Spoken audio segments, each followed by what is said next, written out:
Assalomu alaykum, qadrli talabalar va kanalimiz kuzatuvchilari. Sizlar bilan men Termiz davlat universiteti psixologiya kafedrasi katta o'qituvchisi, psixologiya fanlari bo'yicha falsafa doktori Almardanova Salomat Bobonazarovna eksperimental psixologiya fani yuzasidan psixologik tadqiqot metodlari klassifikatsiyasi mavzusini bugungi darsimizda o'rganib chiqamiz va mavzumizni yoritishga yaqindan yordam beradigan adabiyotlar ro'yxatini ekraningizda ko'rib turibsiz.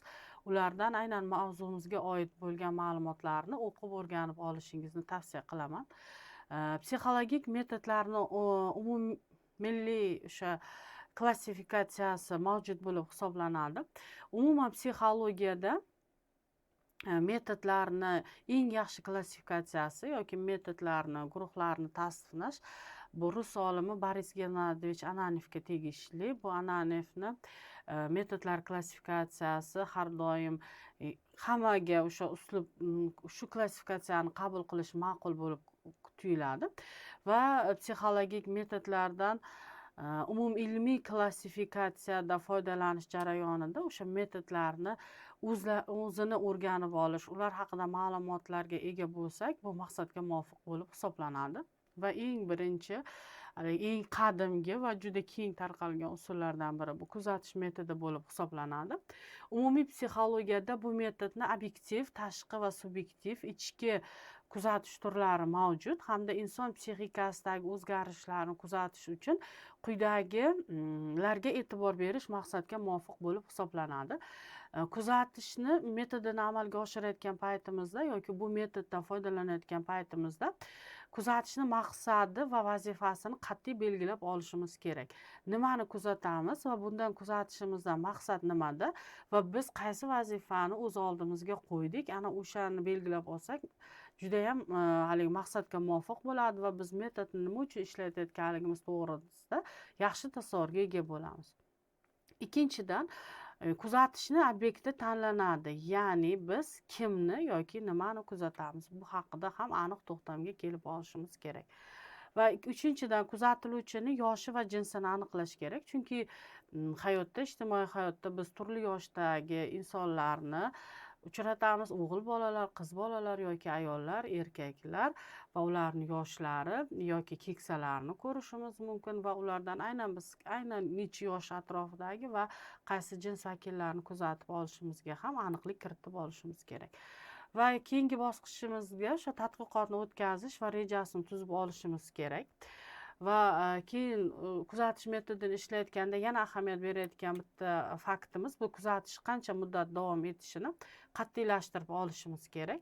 Va keyingisi, kuzatish shaxsini qaysi faoliyatlarda biz olib boramiz, ya'ni bu metoddan shaxsning qaysi faoliyatida qo'llaymiz yoki foydalanamiz, uni ham aniq belgilab olishimiz kerak. Masalan, o'yin faoliyatida kuzatamizmi yoki o'qishdami yoki mehnat faoliyatidami yoki sportdami, balki muloqotdadir, qaysida amalga oshirishimizni aniq belgilab olishimiz kerak. Va kuzatishni o'tkazishni shakllari ham aniqlashtirib olinsa maqsadga muvofiq, sababiki bu metod bilan individual holda, ya'ni yakka tartibda yoki guruh kuzatilishi mumkin yoki katta jamoalar ham kuzatilishi mumkin. Biz aynan qaysi shaklini tanlaymiz, individualmi, guruhiymi yoki jamoaviymi, uni belgilab olishimiz kerak. Va oxirida o'sha kuzatishni qayd etib borish vositalarini ham tanlab olishimiz kerak. Ya'ni inson bironta vositani tanlab olmasa, deylik, bir oy davomida kuzatilgan o'sha obyekti to'g'risidagi ma'lumotlarning hammasi ham inson xotirasida saqlanib qolmaydi, balki unutish jarayonida biz aynan bizga kerakli bo'lgan ba'zi bir zaruriy ma'lumotlarni ham unutib qo'yishimiz mumkin. Shuning uchun ham biz vositani o'zimizga belgilab olishimiz kerak. Qaysi vositadan foydalanamiz bu metodni ishlatish davomida? Masalan, kundalik tutish mumkin. O'sha har kunlik o'sha kuzatuvingizdan siz kun davomida kuzatgan barcha ma'lumotlarni qayd eta olmasligingiz mumkin, lekin aynan nimalarni e'tiboringizda oldingiz va sizlarga qaysi yodingizda ko'proq saqlanib qolishi kerak, qaysi ahamiyatli jihat edi, shuni bilish uchun ham kundalik tutishingiz mumkin. Yoki suhbat daftari. Ba'zida biz o'sha kuzatilayotgan odamni nafaqat o'sha obyektivda tashqida emas, balki subyektiv turi ham bor. Hattoki inson o'zini o'zi ham kuzata oladi va deylik o'zingizni kuzatayotgan paytingizda ham kundalik tutishingiz mumkin yoki boshqa bir insonni kuzatayotgan paytda u bilan olib borilgan suhbat jarayonlaridagi ham aynan richak so'zlarni yozib olish uchun suhbat daftari tutishingiz mumkin yoki kuzatuv varaqasi. Har bir kuzatuvni amalga oshirilayotgan kunga o'sha sizga qaysi tadqiqotingizga qaysi jihatlari yordam berishini inobatga olgan holda uni nimasini varaqasini tayyorlab olib, mana shu varaqalarni ham to'ldirib borish mumkin. Va video magnitofondan foydalanish mumkin yoki fotoapparat yoki video kameralardan va boshqalardan foydalanishimiz mumkin. O'sha bizni kuzatilayotgan shaxsimiz to'g'risidagi ma'lumotlarni qo'lga kiritishimiz uchun. Va keyingisi bu suhbat uyushtirishdan avval tadqiqotchi beradigan taxminiy savollarni tayyorlab qo'yadi va bunda sinaluvchining yoshi, jinsi, qiziqish doirasi, imkoniyatini hisobga olishimiz kerak va ularni toliqtirib qo'ymasligimiz kerak. Diqqat markazida turishi, inson charchab qolmasligi bizga ijobiy ma'lumotlarni qo'lga kiritishda yordam beradi. Shuning uchun deylik suhbat uyushtirishda siz savollaringiz shaxsga juda bosim o'tkazadigan yoki uni ko'p o'ylab qo'yishga majbur qiladigan uzoqdan uzoq savollar emas, qisqa, aniq va lo'nda javob berish imkoniyati bo'lgan savollardan foydalansangiz bu yaxshi natija beradi. Keyingi metodimiz bu faoliyat mahsulini tahlil qilish.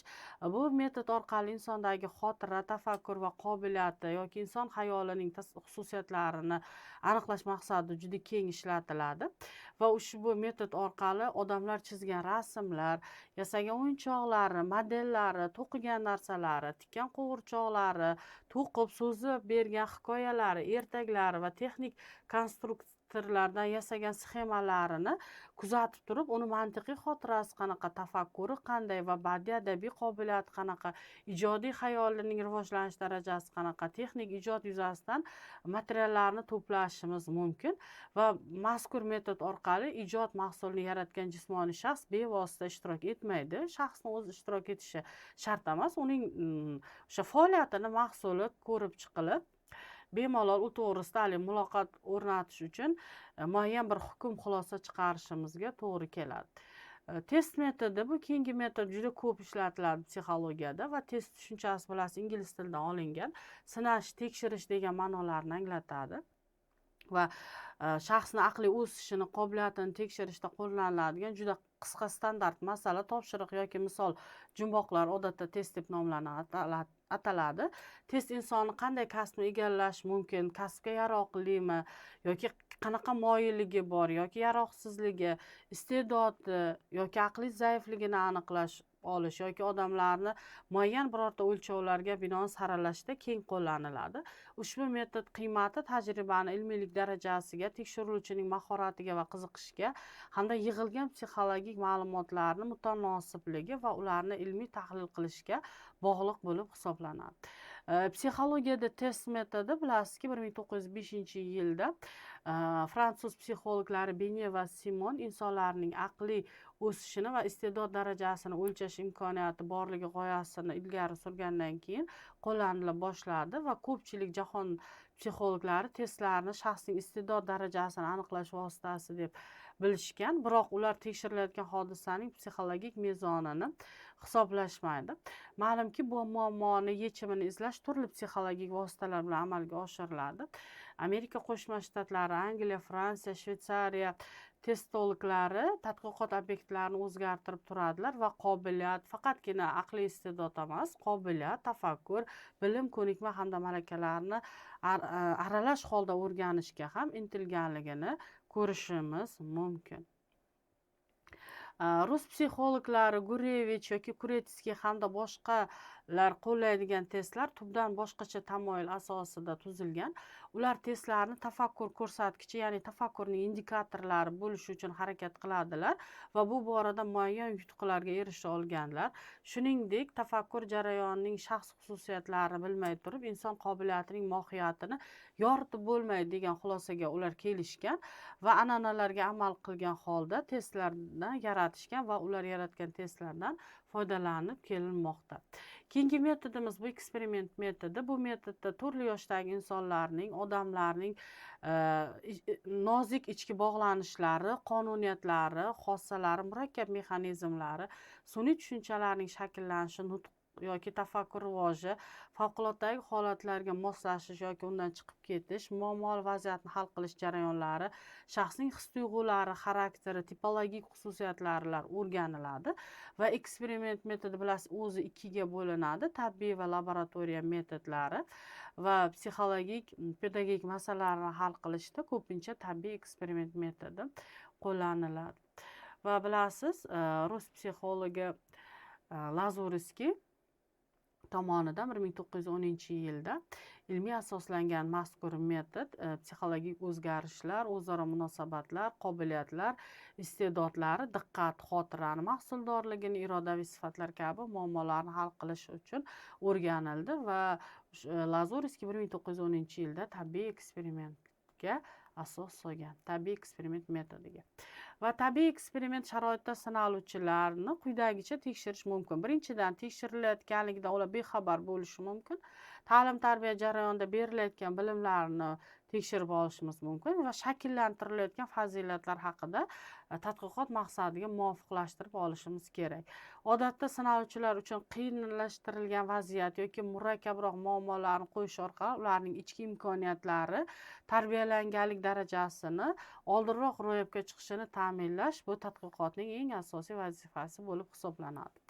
Laboratoriya metodi yordamida shaxsning diqqati, sezgisi, diqqatning sifatlari, xususiyatlari, sezgi, idrok, xotira va tafakkurning xususiyatlari, emotsional hamda irodaviy aqliy zo'riqish singari murakkab psixologik holatlar tekshiriladi va asboblarning ko'rsatishi bo'yicha o'zgarishlar, rivojlanish dinamikasi, jismoniy va aqliy toliqish, his-tuyg'u shijoati, asabiy zo'riqishlar, jiddiylik, tanglik bo'lganda qanday sodir bo'layotganda inson uni qanday ifodalaydi, bu vaziyatlarda o'zini qanaqa tutish kabi murakkab holatlar laboratoriya metodi yordamida o'rganiladi.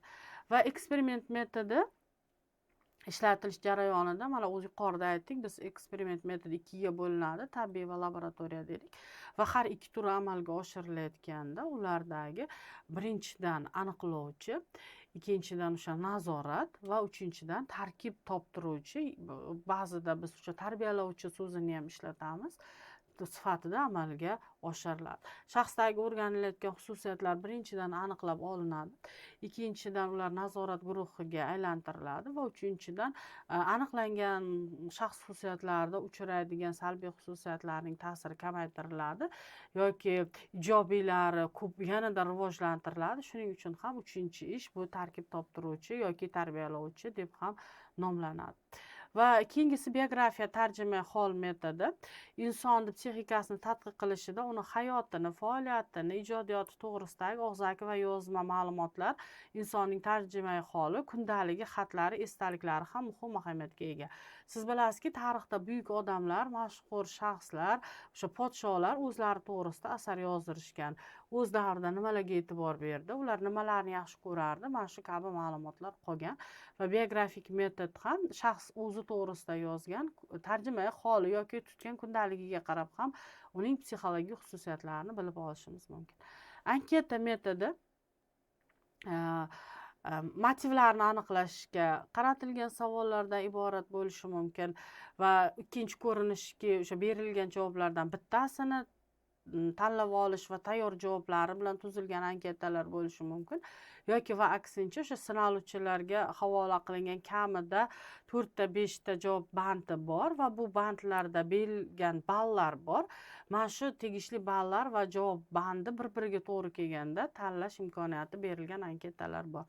Anketa metodi orqali layoqatlar, qiziqishlar, qobiliyat, o'zini tengdoshlari yoki o'zidan katta, o'zidan kichiklarga munosabatini aniqlashda qo'l keladi va anketa shaxsning xarakter xislatlari, xulq-atvorini tekshirish va sirtdan baholash mumkin.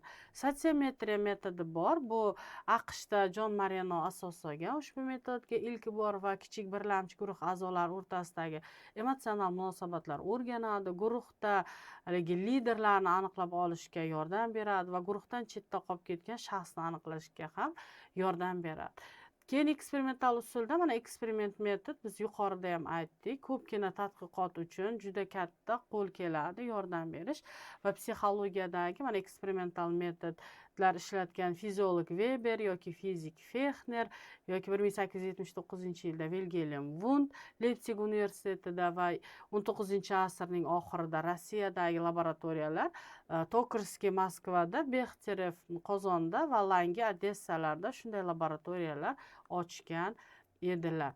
Va bugungi mavzu yuzasidan metodlar haqida siz bilan gaplashdik. Agar sizda savollar paydo bo'lsa, ekraningizda ko'rib turgan manzillarga murojaat etishingiz mumkin. E'tiboringiz uchun rahmat.